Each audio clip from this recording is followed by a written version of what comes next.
I am Petronella McLaughlin. I am a member of HHT Ireland and HHT Europe.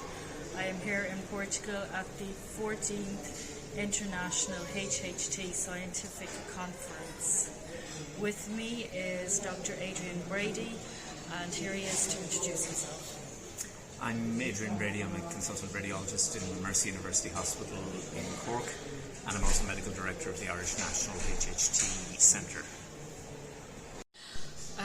We're here at the HHT International Science Conference, and I wonder how useful you have found these 3 days so far, with everybody sharing their work, and what opportunities do you see coming up in the future?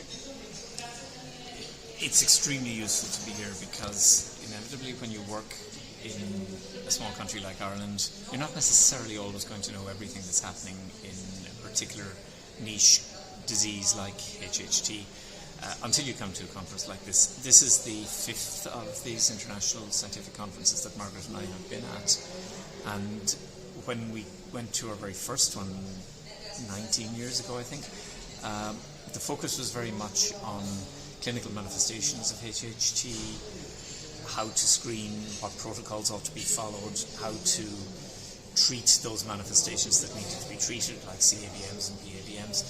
And there was a little bit of basic science and a little bit of genetics in the conference. The shift has been quite dramatic over the years. This conference has a huge amount of very high-level scientific research being presented and discussed. There's a shift in emphasis, not so much the emphasis is no longer so much on what can we do to manage HHT. The emphasis now is very much on what are the opportunities for the future to potentially completely change the life of HHT sufferers with new drug agents and new treatments that are being researched and being trialled as we speak. And that's really exciting. For us, it's very useful to be here to hear what's going on elsewhere, how other countries are developing in terms of managing this, and how research is offering hope. And this is fantastic from our perspective. In terms of opportunities for Irish patients, much of what we're hearing here is still at the research and lab level, with some clinical trials ongoing.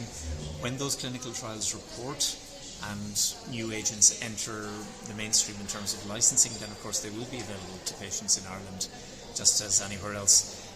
If there are opportunities for multinational trials and for participation by Irish patients, then it's at a place like this we hear about those, and we may be able to assist with getting Irish patients into some trials in the future, but I'm making no promises on that because that's just a theoretical advantage being here for the moment. Yes, it's hugely useful for us to be here and to know what's current.